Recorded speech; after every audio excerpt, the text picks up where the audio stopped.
Recording in progress. Fine.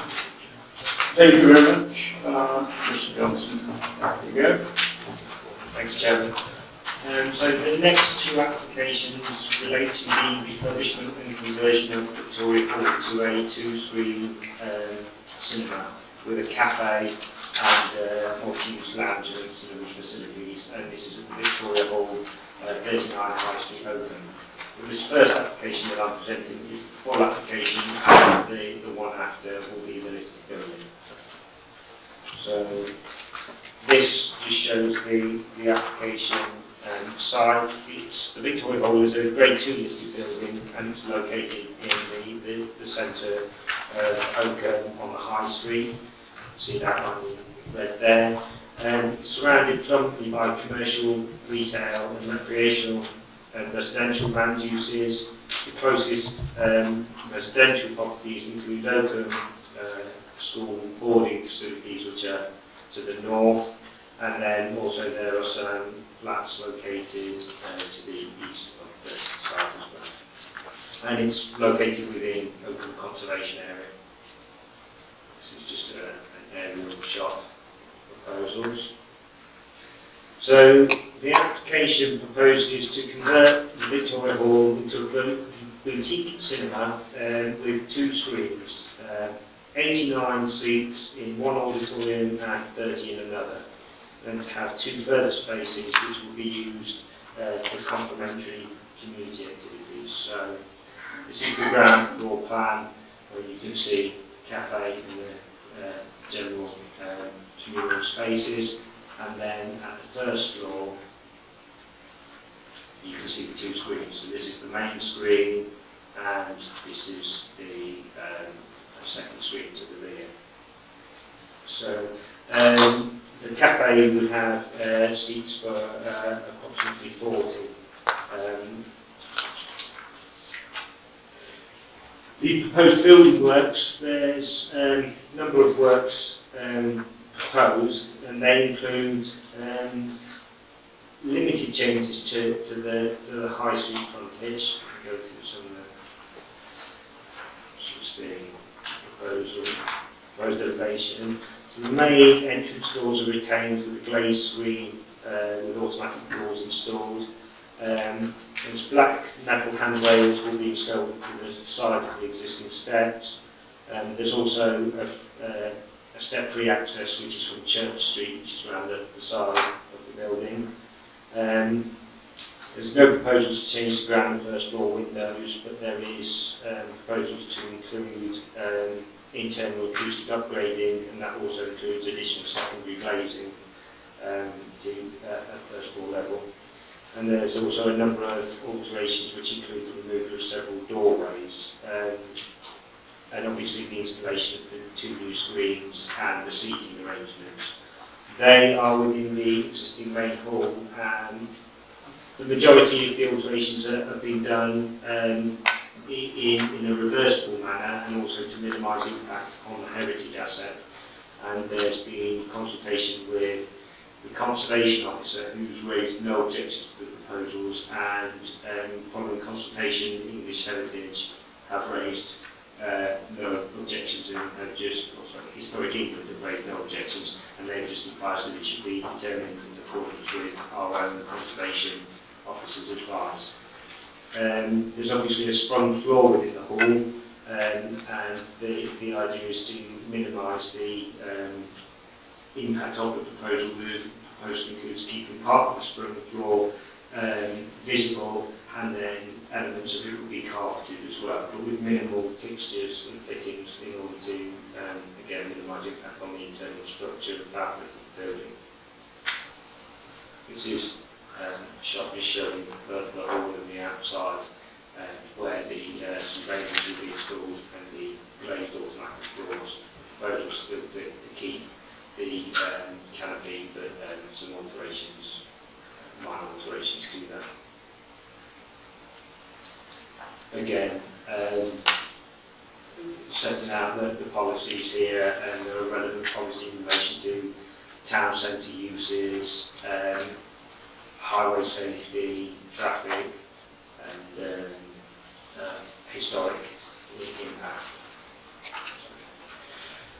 So the proposed development will be located within a primary shopping frontage in Oakham High Street, and therefore is in general accordance with the requirement.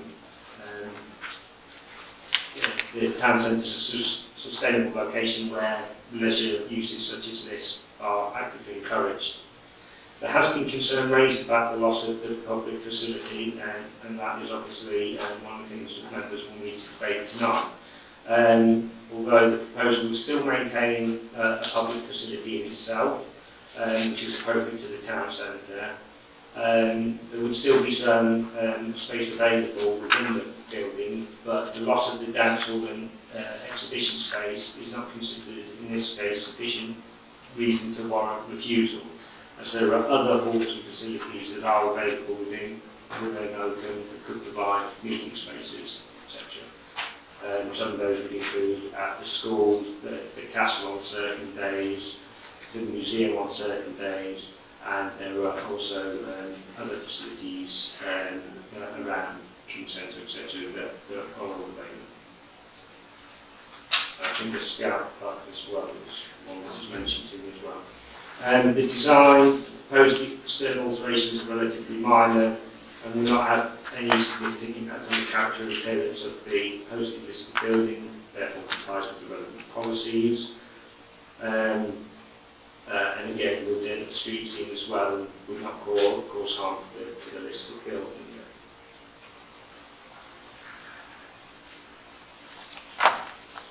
In terms of residential amenity, Council's Environmental Health Officer has considered the noise report that has been submitted and has confirmed that there would be no significant adverse impact. Obviously, members have got to remember that the building is already used as a public venue, which could generate its own noise and disturbance, but the mitigation measures that are proposed with this would mean that it can be suitably controlled through conditions, and there will be no unacceptable adverse impact on residential amenity, especially those closest to the site, which I've already pointed out and are pointed out in the report. Highways matters, the Highways Officer has considered the scheme, and there were discussions with the applicant. Clearly there's concern about any potential increase in parking and the impact that would have on town centre car parks. The existing use has to provide 4 car parking spaces for every seat, whereas the proposed use has, is it so 5? No, 1 car parking space, but sorry, yeah, 1 car parking space for 4 seats for the existing use, and it would be 1 car parking space for 5 seats for the cinema. So the existing use has to actually provide more parking than the proposed cinema does. The applicants also provided sort of indications on their likely parking levels.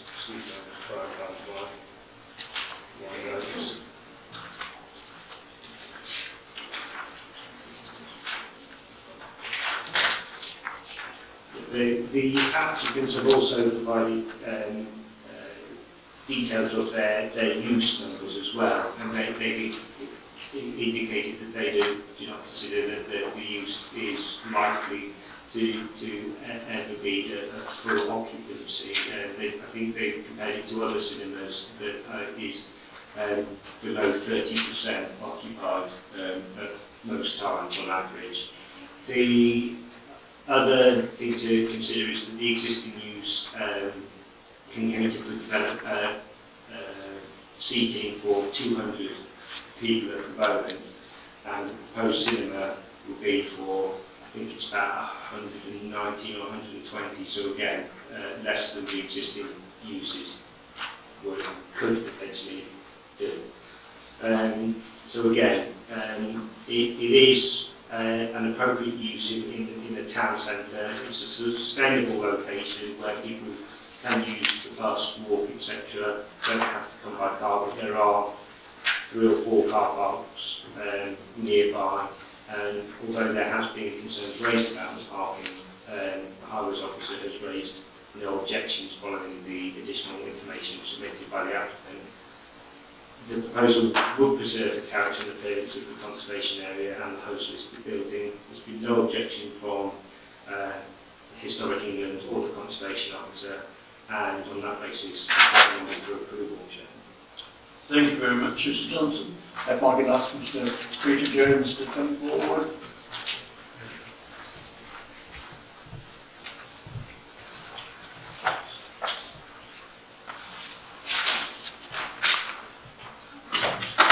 Again, you've got your 3 minutes to present, and then any questions from members. So, thank you very much. Thank you, Chair. My name is Peter Jones, and I'm Chairman of the Victoria Board of Trustees. First, I would like to outline the main objectives and aims of the hall to remove any incorrect ideas. And this is then set out in the original charity documentation of 1899. And there it requires us to provide meeting spaces and the usage for the agricultural society and facilities and other meetings as to how the trustees seem fit. Since then, there's been inevitably huge changes, especially in the use of the hall. Meetings, weddings, dances, dinners were very much the common daily, weekly aspect. However, now the community needs seem to change considerably in the last 5 to 10 years. Weddings, people go out of town, dinners, AGMs, all that, have found different locations to go to. And many more suitable venues, hotels, the castle, the museum, all as already mentioned. Our income, therefore, for the upper floor, which has decreased dramatically. However, this has been subsidised in the past by the rents for the ground floor. However, here, the withdrawal in the last 18 months of the 2 main tenants, and here we come to a home issue, like the County Council and Oakham Town Council, has reduced the income by some £20,000, roughly 50% of the total income wage. Then COVID came, another huge reduction in income, especially from the fact that we were meetings and people chose contact things.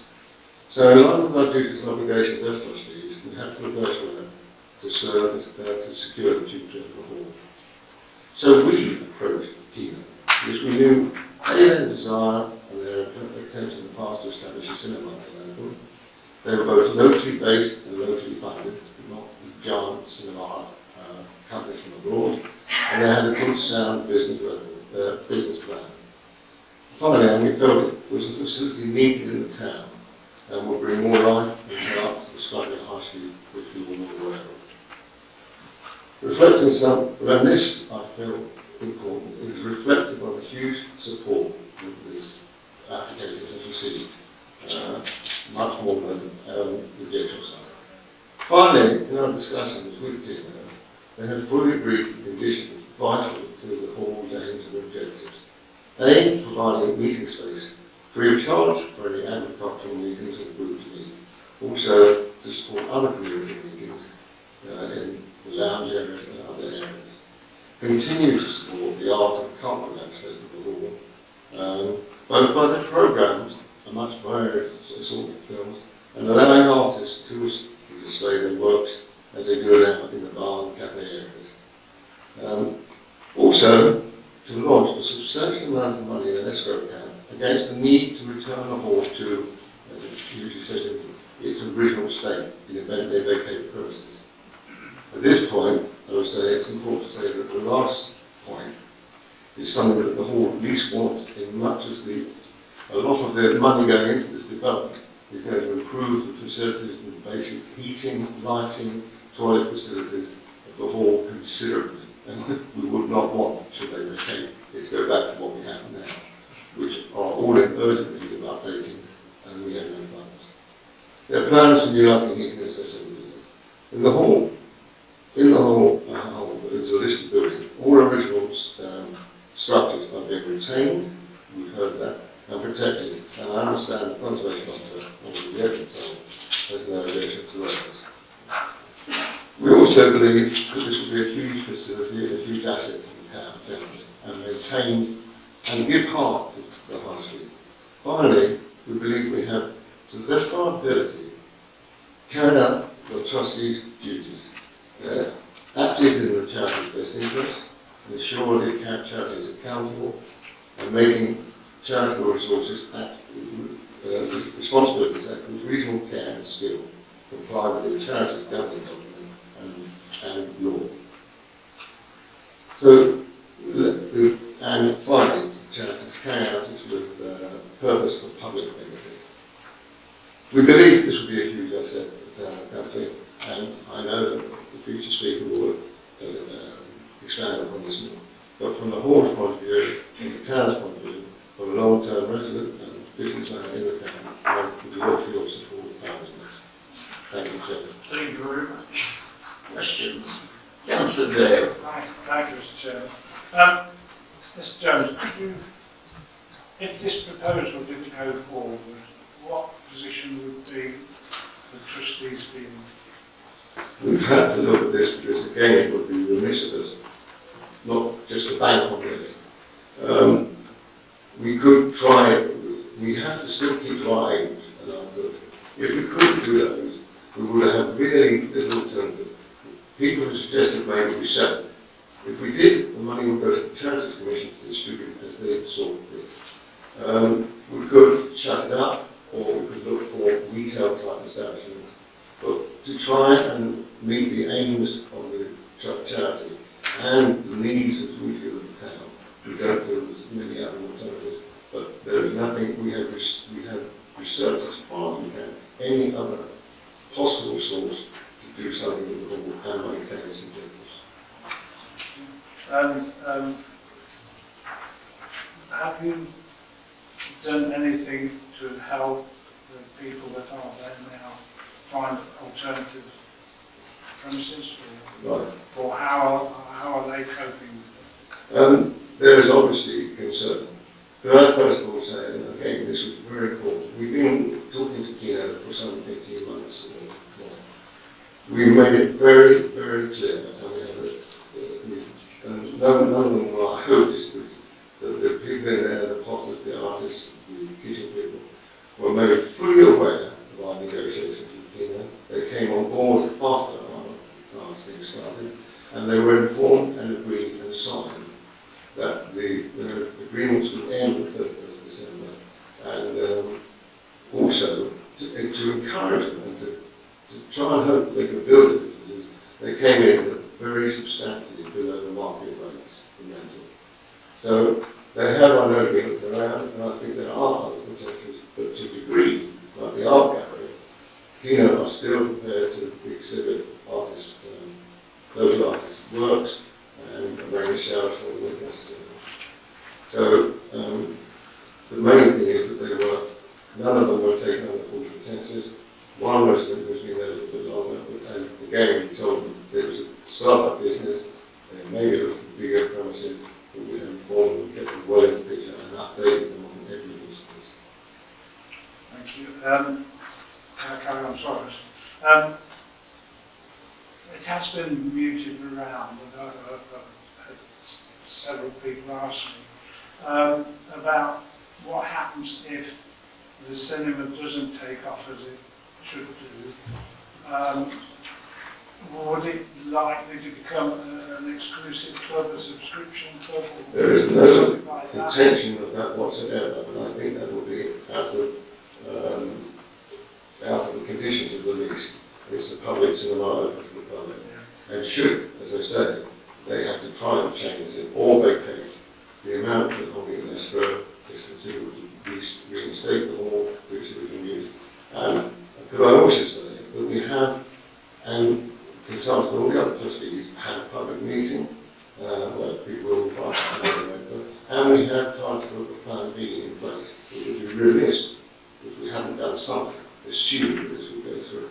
So we have looked at plan B, and most of these are things which, because of our restrictions of what we may do, we can't exactly say to earn some discounts to turn it into a pound store and we'll be down in there. It would be the last thing we need for my city. So that's it. And have we looked at alternative uses? I'm sure you have. Uses or But yeah, instead of a cinema, has anybody come no, we have forward with any suggestions? So we have had people and we have said, what do you suggest? There was one plan we put forward, and we asked a business plan, and now has come forward. And that was based on the arts and cultural type of thing. We have invited, I have spoken to lots of people who objected, and said to them, what do you suggest? We have no other suggestions for you. There's nothing. Nothing. Thank you, Mr. Chairman. Any other members? Councillor Beech. Thank you, Chair. I just want to go back to escrow, Mr. Chair, if that's possible. Can I ask if that has been agreed by Kino, what the size of that is, and how was that figure reached? I'm particularly concerned because I don't see any mention of an escrow being a condition of acceptance of plan. And escrow has been agreed, and the amount has been agreed with. And through the solicitors who are now talking to each other, it is planned to put in an escrow account. The amount is very substantial, and as I rightly say, people sometimes will argue that it's not enough to restore the hall to its original condition. I will reiterate what I said before. The last thing we want to do is restore it to its original condition. A lot of the work they're doing there is fundamental to improving the structure of the hall. And finally, the work they do downstairs would not have to go back to the original, because again, it has been used in the past as a cafe. There are still 2 rooms in the area which could be used for other purposes. So the structure mainly is, and the expense mainly is in the expensive machinery and equipment and the seating upstairs. Again, they're not cutting in, the internal walls are being protected, so it would be very easy for us to go back. Other members, any questions? Councillor Gordon. Chairman, I know there's a condition related to noise for local residents of the school. And historically, has the Victoria Hall had complaints from the immediate... Once or twice in the last 5 or 10 years, to my knowledge, we've had a complaint. Usually from weddings, which they are still to 2 in the morning. And often with weddings where there is other things, a lot of alcohol consumed, the noise level rises considerably. I would not anticipate that being a problem with the cinema. And it is a town centre, and equally it is surrounded by other pubs which provide entertainment, right up down the road and other places where noise can be generated from. And again, as I say, the noise issue is the evening issue is well contained, I believe. Councillor Cross. Thank you, Mr. Chairman. Peter, the decision of the trustees, was it a unanimous decision? No, it was a majority decision. And how many trustees do you have? We have, there's 9. And are any of those members of the agricultural community? No. Is it not in the charter that they should? No, it's not. What is in the charter that specifies what trustees should be is 3 from the council and 3 from the local town council. For the last many years, to my knowledge, and having served in that capacity, the town and county council have never been able to provide 3.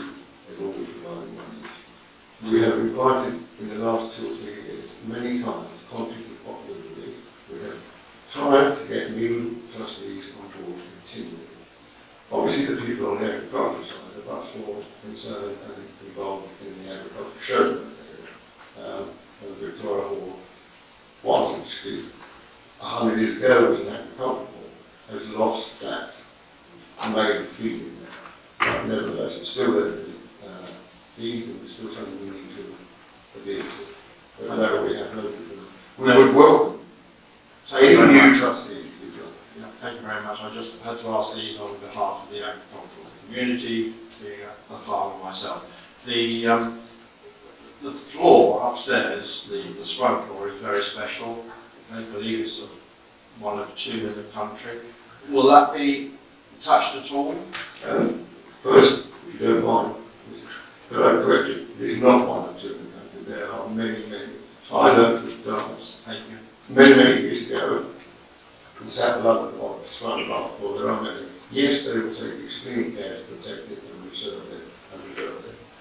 As the other project is the roof, which well, all we did, we exposed it and maintained it, and that again will be presented. Thank you very much. You're very welcome. Any other questions for Mr. Goers? Thank you very much indeed. Thank you so much. And I'll ask Mr. Beech if he can come forward, please.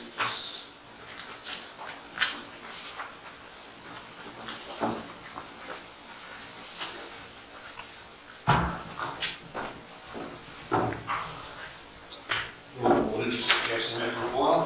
When you're ready, Mr. Beech. Where do you want to start? Do you want to start with the grade 2 listing, or do you want to start with the actual deputation? Whichever you prefer. You've got 3 minutes, slightly plus, as you realise. That's 3 minutes on each. And Thank you. yeah, Can I start with the listing, please? entirely as you, whichever order you like. This is the deputation. Yeah. No, it's the next application after this building.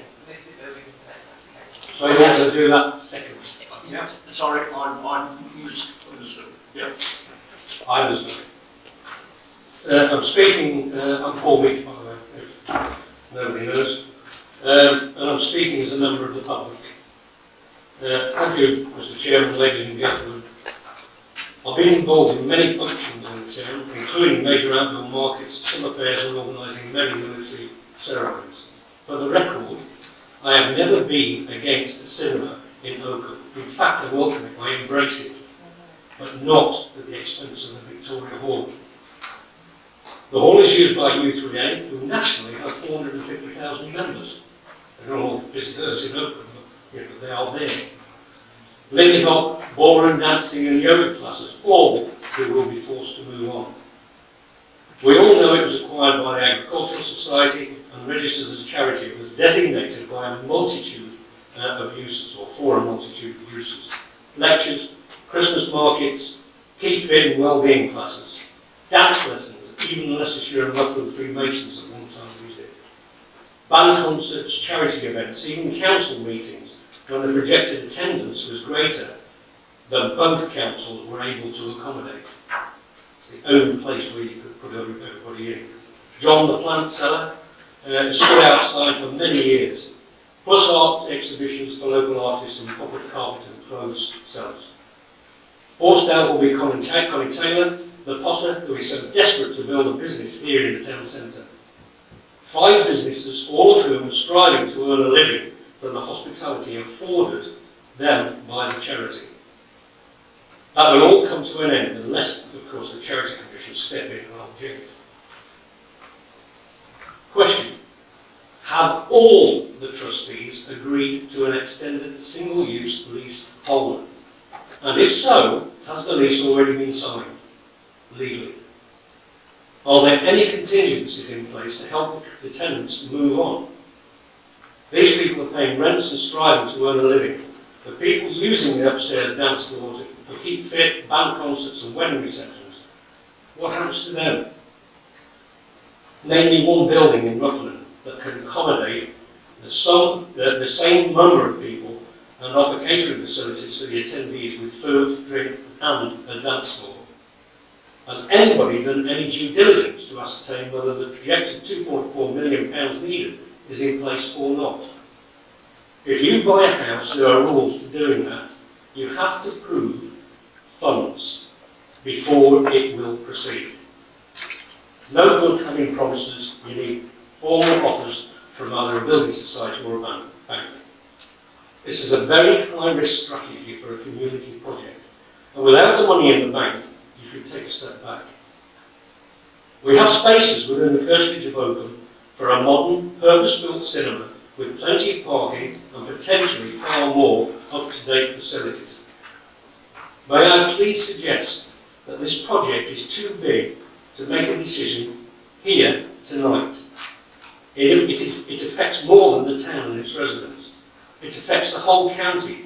So would you please consider postponing a decision tonight and putting it to full council, so that all of you get a chance to talk to those people who are directly affected by this project. Thank you.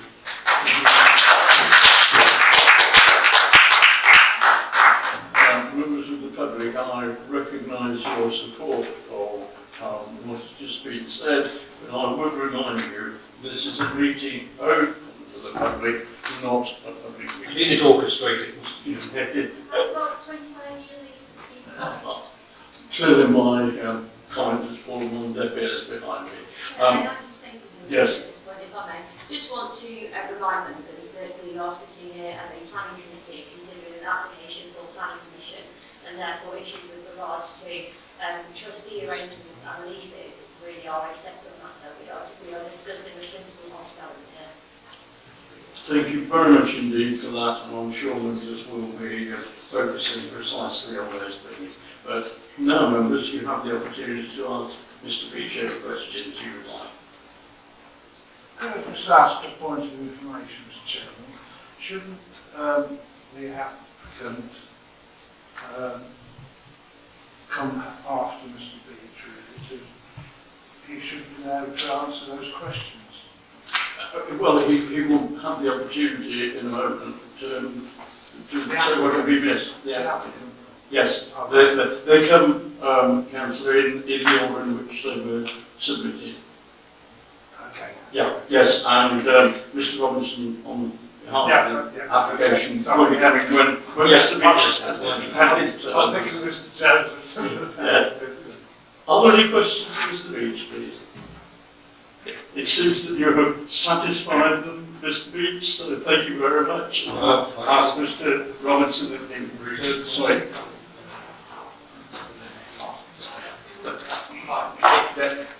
Thank you. So, Mr. Robinson, thank you. When you're ready.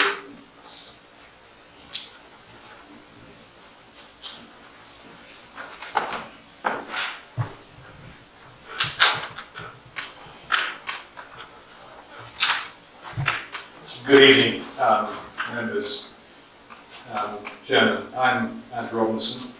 Thank you for the opportunity you've given me to talk this evening. I should explain that Rutland Kino is originally the idea of Genevieve Margrett, and I am helping her realise it. Genevieve is a former Oakham schoolgirl, and I've lived in Rutland for 33 years. Genevieve would have been here tonight, but she's actually attending COP26 on behalf of BAT, for whom she actually is currently working. Our view is that a boutique cinema in Oakham High Street would be a real benefit for Oakham and for Rutland as a whole, and judging by the loud public response to our planning application and on social media, I think many residents of Oakham and beyond would agree with that. When we put our plan together for Rutland Kino, and can I remind everybody that this is being funded privately, there's no public money involved in this, we were aware of the success of several small specialised cinemas located in market towns like Oakham. Indeed, we actually went and talked to several of these cinemas in order to get a feel for what success we would be likely to have if we did the same thing in Oakham. And we found that many of these cinemas were indeed doing extremely well. And the other thing that they were doing was reviving the high streets of the towns in which they were situated. They were bringing people into the town in the evenings and the weekends, and I think this is something that will be extremely welcome in Oakham, and thereby generating custom for other local businesses, shops, restaurants, pubs. We aim to make Rutland Kino a real destination in Oakham, and we plan, in our business plan, to sell something like, in fact, beyond 1,000 tickets a week for the cinema. That's a lot of footfall coming into Oakham town. We will show a very wide range of films to suit the diverse tastes of Rutlanders. Because we're an independent cinema, we are not bound to any particular chains or whatever in terms of our programming. We can develop it entirely ourselves. We will show the best of mainstream cinema from the big studios, as well as independent films. And we will have some specific screen times geared to parents with babies, young children, teenagers, and other special groups. We also plan to screen operas, ballets, and the theatre, both UK and international productions. The cafe bar will serve good quality and where possible locally sourced products geared for the cinema-going audience. And the lounge space will be an additional community element for Rutland Kino, where we can hold meetings for other people, including the meetings that Peter mentioned in his speech. We are indeed talking to the Oakham Art Society about the possibility of their using our lecture halls when they are not being used for screening movies. Rutland County Council's recent Future Rutland Conversation survey saw respondents put cinema in the top 5 things they wanted to see in the county, and in the top 5 things that are currently people are travelling out of the county to actually go to. So we believe that Rutland Kino will actually go quite a long way to meeting the objective of the council in terms of increasing arts and culture in Rutland. The planning officer presented the application extremely well, and we would just hope that tonight what I've said is adding some colour to that, and I hope you will feel minded to approve the application. Thank you. Thank you very much indeed. Questions? One second. Councillor Cross. My microphone's still on, I might as well use it, Mr. Chairman. This is a more than interesting debate and proposal. Have you looked at other venues for the Kino, bearing in mind parking in the high street is difficult at the best of times, and I appreciate the requirement and need to rejuvenate the town, but the town has grown and people will use cars, we want people to come in, and so parking would be an issue. And easy parking makes for more spectators of the films. Yes, there are 2 parts to the question, I think, Councillor Ross. Have we looked at different venues? And the answer would be we've actually spent 5 years looking at different venues, and Councillor Brown will be well aware of the work that we've been doing looking at different venues, because we've indeed had meetings where he's been present. It's not been possible to find a suitable venue for Rutland Kino with a town centre situation. We consider that to be absolutely vital to what we were trying to do in terms of making a viable cinema, but also something that was going to benefit the town. Building a multiplex next to McDonald's is not going to benefit the town that much, and we didn't think it would be viable either for ourselves. In terms of parking, I think this has been well addressed by the planning officer. We do not expect to create greater demands on parking than the existing use. In fact, most of our demand for parking, I think, will prove to be in the evenings and at the weekends, when I would argue that the pressure on parking is actually less in it than it is during the daytime. So I hope that answers the question. Thank you very much. Councillor Gordon Brown. Chairman, just for clarity, just in case things are conflict of interest, Mr. Robinson had discussions with me as the portfolio holder for planning, when in fact a particular site was in question related to the local plan, which of course is no longer in place. So it was in relation to that, so that is the issue. And also some other buildings in the centre of town, but not this particular one. Thank you. A useful clarification. Councillor Oakley. Yeah, one question with regards to an enhanced offer to the wider community outside of Oakham. Would you be willing to, as a condition, perhaps pay towards a bus service to bring people in from the surrounding area. I'm sure that would be put more bums on seats, as they say, if people were able to come on a bus rather than by car, because there are some who don't have access to cars in the I don't think it's our responsibility to provide transport to the cinema. We will certainly advertise bus times in the cinema so that people can actually take advantage of that. But I certainly don't see us making any commitment to put money towards bus services. Any other questions? Thank you very much, Mr. Robinson. We will duly open the debate.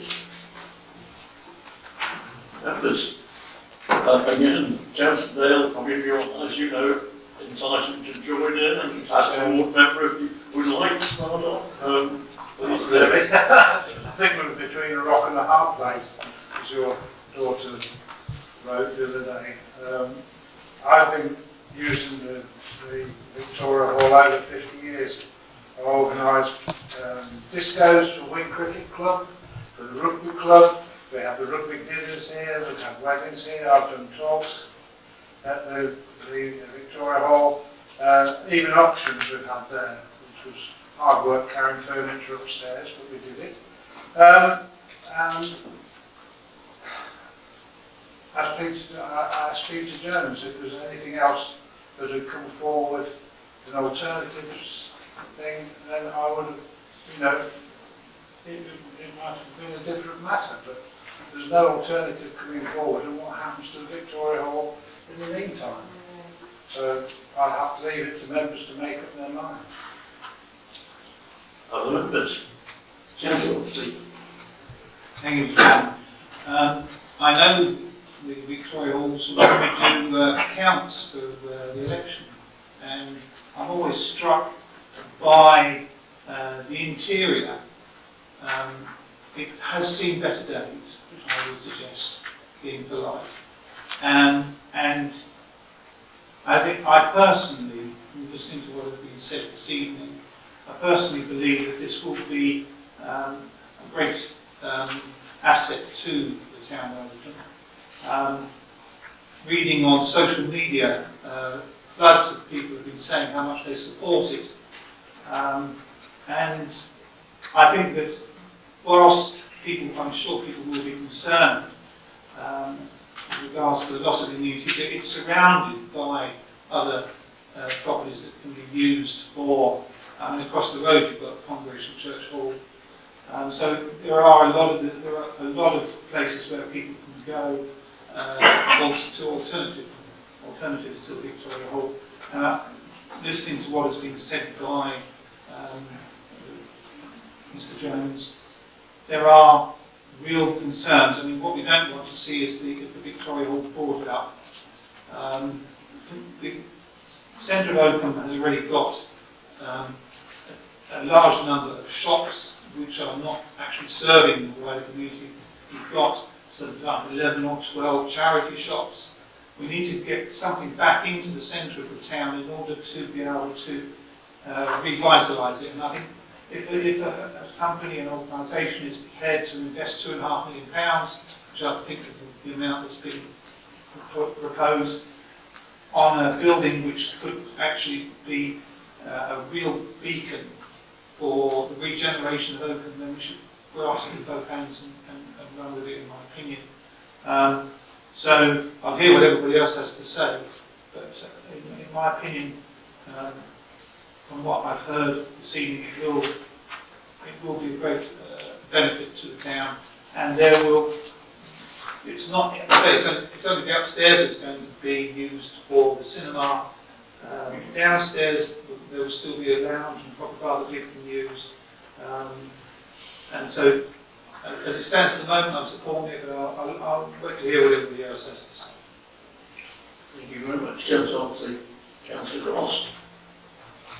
Mr. Chairman, like Councillor Dale next door, I've organised dances in there, we've had the Fat Stock dinner in there, we've had AGMs, Agricultural Society, the Hunt, no end of things. And I do sympathise with the trustees who have the responsibility to try to carry on as best they can. I obviously rather emotional when I consider the times I've pretended to be Fred Astaire on the dance floor and failed dismally. But then one looks at a Kino, and then I look back at the old cinema in Oakham, where the dear usher used to give me her ticket. So I had some very good evenings there. But now this is a serious debate. I hear what Peter Jones said, I hear what Paul Beech has said. I am worried that the finances, from what I understand, having listened tonight, are not tied up completely. And possibly I could receive some guidance from the planning officer as to the exact details of the monies that would be required to put the hall back to the same condition that it was in before it was changed. Mr. Johnson?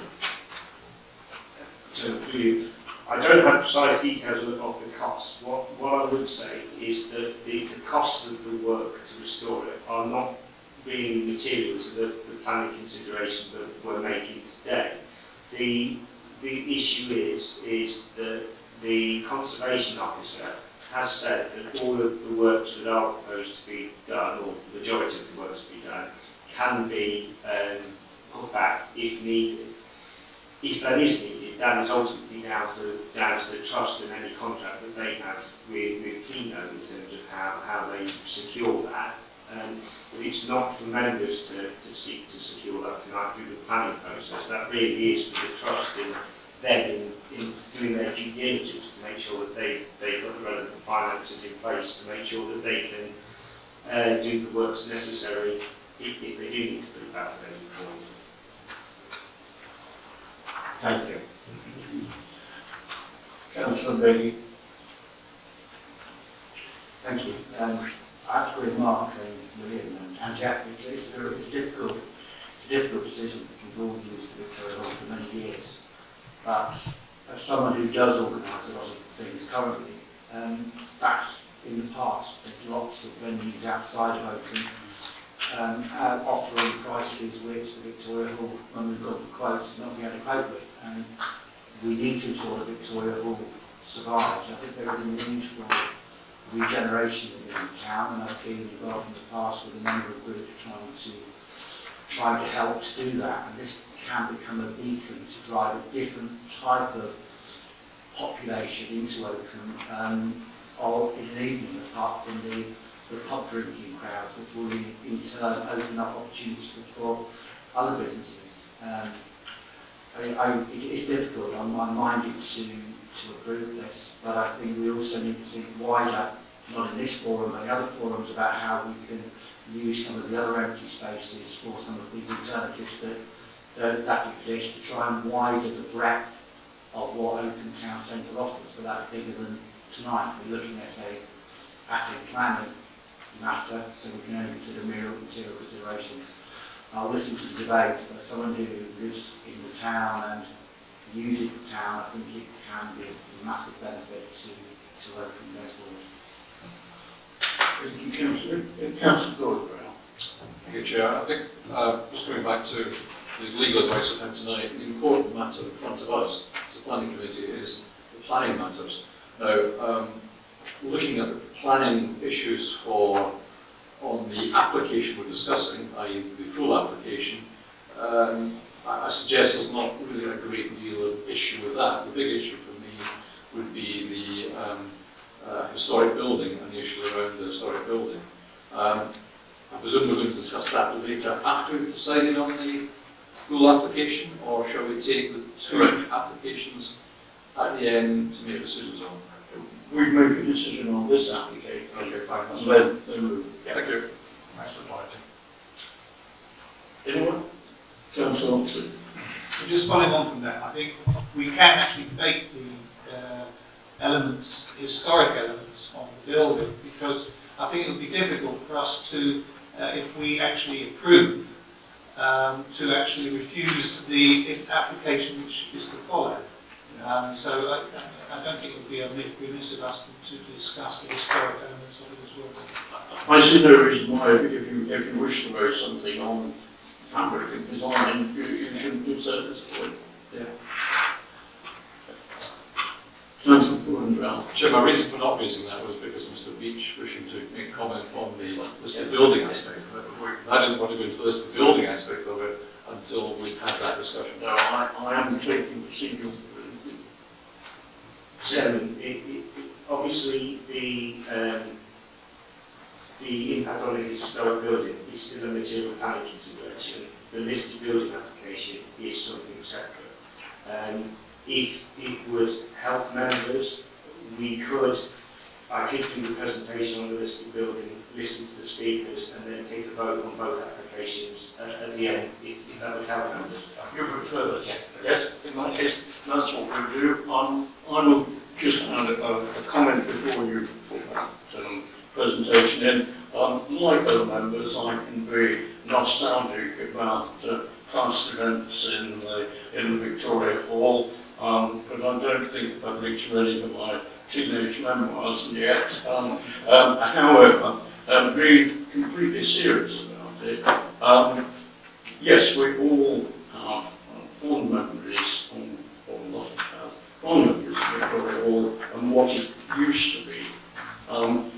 I think what I would look at, again, mindful of the good advice coming from my right, that we're looking at material planning considerations, that English heritage, looking at public buildings, are now much more relaxed in their attitudes, so long as it is for public benefit and accessible in a public way. If it meets 21st century needs, then they are far more inclined to be supportive, whereas before perhaps it was, as Councillor Cross alluded to, it was really the agricultural society taking the straws out of their mouth and generally using the facility. That was the 19th century approach. So again, but I think it's very appropriate, members, what you have said, and I'll hand over to Mr. Johnson to deal with that. So we will go, for the benefit of the delegates, particularly Mr. Beech, we will go to Mr. Johnson's presentation on the listed building, and I will then call in order Mr. Jones, Mr. Peter Jones, Mr. Paul Beech and Mr. Andrew Robinson in that order. And the same thing will apply. You will have your 3 minutes and then any questions. Mr. Johnson. Chairman, I'll keep my presentation relatively short, but just to point out on the planning application side, I should have mentioned in the addendum there was a slight change to the conditions 3 and 4 of the planning application, just to allow the works related to the, before any works related to the items listed below, the large-scale drawings. There was a slight amendment to that. That means that some other works that weren't related to the large-scale details, which would be very minor, could go ahead. And also, again, with regards to the story of the doors as well. I also, there was a missing condition for ecology about nesting boxes for swifts that needs to be added as well. So in terms of the addendum, similar amendments are proposed to conditions 2 and 3 of the listed building condition. It's just a very slight tweak to the wording to allow some other works to take place rather than having to wait until some of the large-scale details are submitted. So the listed building application, again, I won't go through all the slides because they are the same as we've already been through. I think that the key point here, Chairman, is that the Conservation Officer did advise that they have no objections in principle, and their only concern that they picked up on was the removal of several doors. and that they would have expected more analysis on that part. And what has been agreed and is part of the submission and the condition is that the doors to be removed from the hall, that they are stored and the details of where those are to be stored are to be submitted to and to be agreed in writing, and so that they're available for inspection should we want to, and so that they can be reinstalled should they ever need to be reinstalled for whatever reason. The other conditions that have been requested from the Conservation Officer relate to large scale details to a scale of 1 to 20 in terms of the entrance glazing to the lobby to make sure that that sticks appropriately. Again, details of the handrails, details of the proposed film poster display boxes, large scale details of the high level LEDs to be fixed to the underside of the cornice, and large scale details of any signage to be proposed as well. And also annotated plans and drawings showing the full extent of the works as is in the draft to be submitted and agreed, and then all works to take place in accordance with those details. As I said previously, there is a heritage assessment that's been submitted with the application. It goes through each of the alterations in turn, assessing the impact on the building and whether they're reversible or not. The majority of all the alterations are reversible, and the main thing is that the main features of the building will be preserved as part of the listed building application.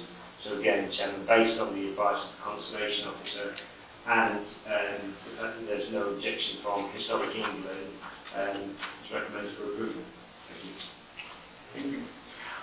In that case, Mr. Jones, if you would like to come forward again, thank you.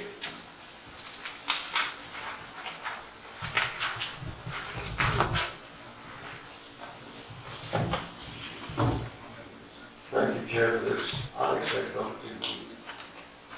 Thank you, Chair, for this unexpected opportunity. I'll be very brief. Some 15 years ago, I was very much involved with the work we did in the castle, restoring the outside, making much more use of it, whether it's Eastern Court. I was very much involved with the cinema, which we put in the museum. And my concern with this town has always been strong and respect for listed buildings. And they must stay in the town, but they must be used. And they must develop with the times. We do not want them sitting there as objects from the past, museum pieces. They're there to be used, and that's what I believe is going to be fundamental. I don't think I can add anything more, but thank you very much for expressing this view. If you'd like to say that, then maybe Oh, some sorry. questions.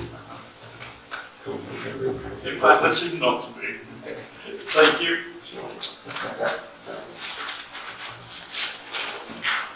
And so I would ask Mr. Baldwin to come forward the second time. Thank you.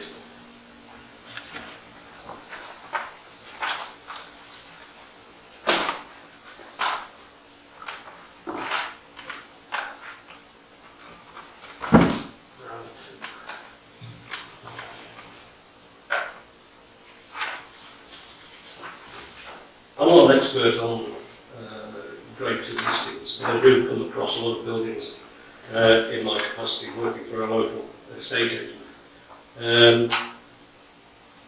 I have to say that in the past we've had issues locally with listed buildings in the town. Does anybody remember Elizabeth Bryant? No, probably not. She was a conservation officer. Yeah, she would be fastidious, for want of a better word, when it came down to listed buildings. I remember around the corner here in Church Street with the baker. When that was taken over and it was knocked about, the developer thought that he could conceal what he was doing by putting tarpaulin up around it, and he knocked half the wall out. She was down there like a rat by drain pipe. to actually say to him, put it back, and it cost him £60,000 to put it back. It also meant that he was 6 months behind. The reason I'm raising this is because our conservation officers have got to sit on these things, on all of the list of buildings that are in our town. They mean a great deal to us. They're not just buildings, they breathe, they live with us. And I think it's important that our conservation officers get involved from the start. That should all the regulations regarding to building practices. The building, I have lived here 26 years, and I love this town, I love this county, and it's got a lot going for it, for individuals. As far as its heritage is concerned, we need to retain it. We can't just ignore it. And Peter was quite right. You know, we do have a responsibility. We have a responsibility to maintain these buildings. The only way we're going to do it is to be as diligent and as fastidious as Elizabeth Bright ourselves. We've got to keep our eye on these things. What I'm saying is, let's not just take this as this decision is a difficult decision for anybody.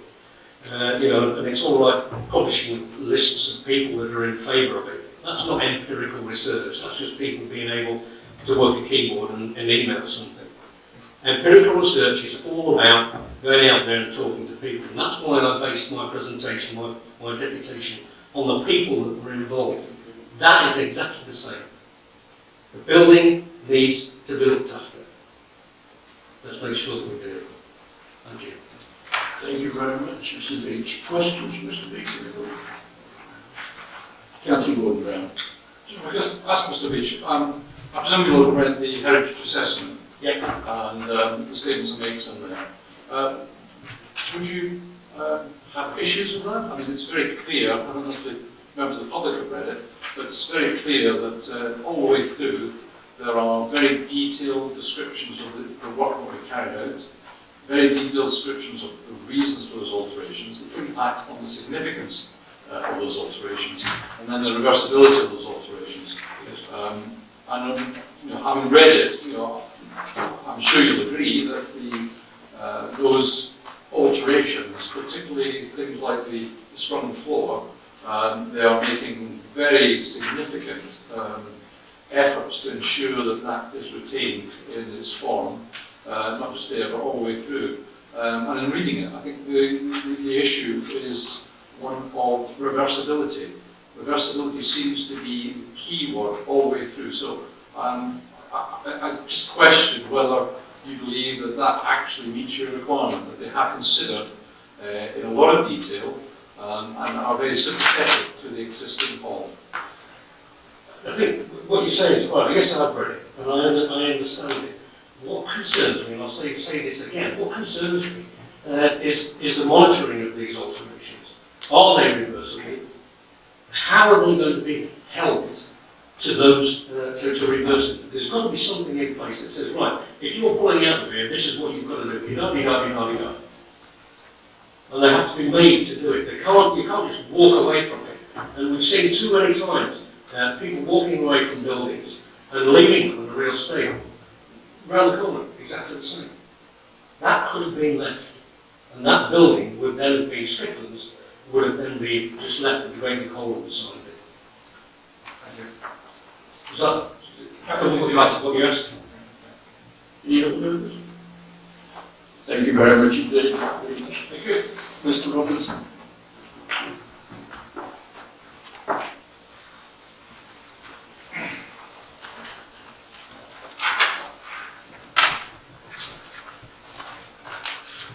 As has been noted by both the planning officer and by Councillor Grant just talking now, we are very conscious of the heritage aspects of this building, and the whole approach we've adopted has been to preserve the aspects of the building and to make the minimum amount of changes that we need to the building from a historical point of view. We see huge benefits in marrying a cinema with this lovely building. I think the two work really well together. It'll certainly be a benefit to us as a cinema to welcome people into such a lovely space. I I should add that our architect, who is actually here tonight, so if anybody has any particular detailed questions, I'd like to welcome her to answer them. Our architect is a specialist in putting cinemas into historic buildings and has done many, and some of these have been award-winning projects. So we have approached this from the very beginning to make sure that we take advantage of the building, but we also respect the building. Yeah, any questions? Thank you. Thank you very much, Mr. Robinson. Members, I'm going to move from the chair an extension of a quarter of an hour from 9:30. If necessary, for the benefit of members of the public, we can take another quarter of an hour, but whatever happens, we have to finish at 10. I'm hopeful that we will achieve that this evening. So if I could just have approval from members that we go for an extra quarter of an hour for the moment. Thank you very much indeed. That means I'm at the moment aiming for quarter to 10, and if we need to, we've got a quarter of an hour. So over to you, members. Comments. As you quite rightly requested, we take the two things together, but we will then, I'm just looking for government support on it, we take votes separately. Thank you. So, Councillor Becky. Thank you, Chair. I just want to on Mr. Beech's point about the restoration.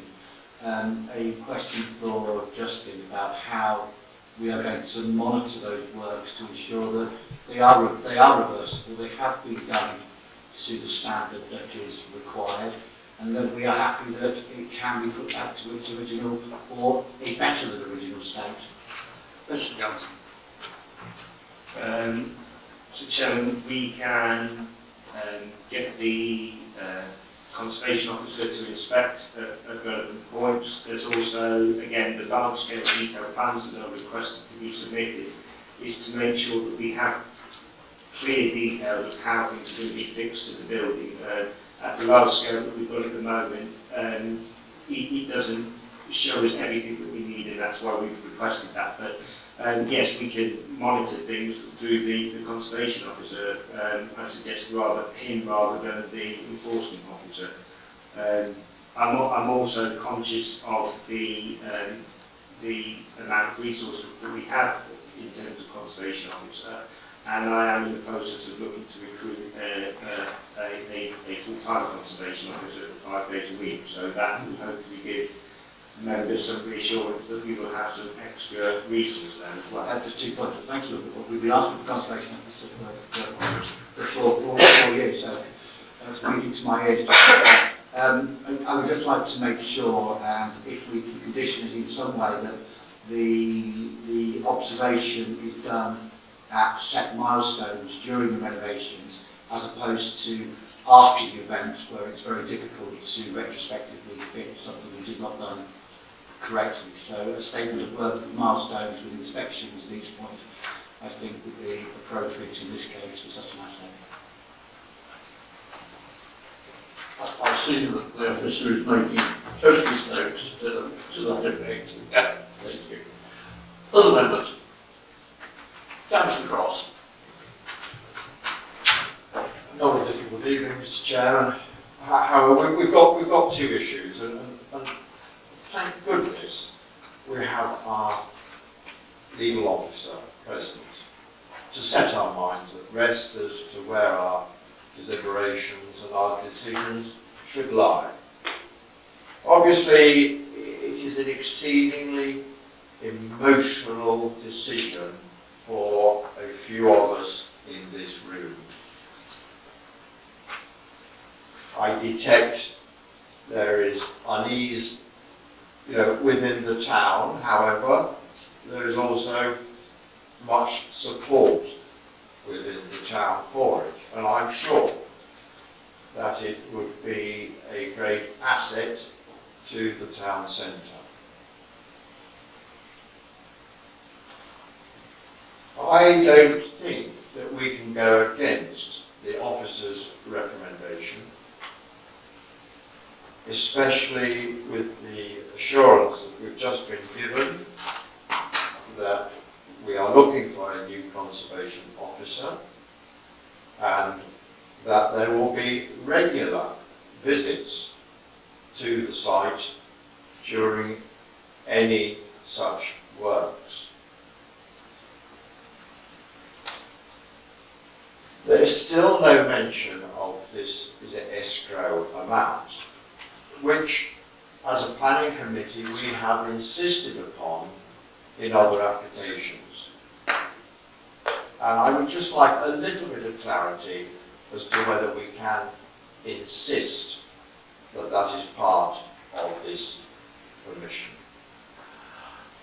My understanding, I asked a similar question at briefing, is that no, it would not be possible to do that. I mean, first of all, the difficulty of putting a sum on it, and secondly, the legal possibility of enforcing that would be difficult to the extreme one, to my right. I think that the one where we looked at an escrow agreement was a minerals application, and the national guidance on minerals applications allows you to do it in very limited and specific cases with minerals applications, which don't apply in this instance. So I don't think it is appropriate in the consideration of this application. Councillor, sorry, yes, come in. Can I just add to that? Your conservation officer has obviously expressed concern with regards to retention of doors, and the condition proposed is to ensure that in the event that the cinema works and the use came forward, those doors could be refitted. But in terms of concerns about restoration, the conservation officer hasn't expressed concern in terms of leaving up those funds. At the end of the day, if the cinema didn't work, it would be down to the landowners to decide what to do with it. It would still have a use as a cinema. It doesn't mean to say that somebody else can come forward and actually use it as such. I daren't argue with the legal officer. Well, that's another first. We're going to get lots of stuff now. I'll leave. Maybe I'll just keep my options open for next time. Members, Councillor Oxley. Thank you, Chairman. Yes, this is a very difficult decision, very difficult decision. It is a building which has been at the heart of the community in Oakham for over a century. And we are not taking this decision lightly. Well, I'm certainly not taking it lightly. I'm listening to the debate, I'm reading the officer's report, I'm listening to the deputations.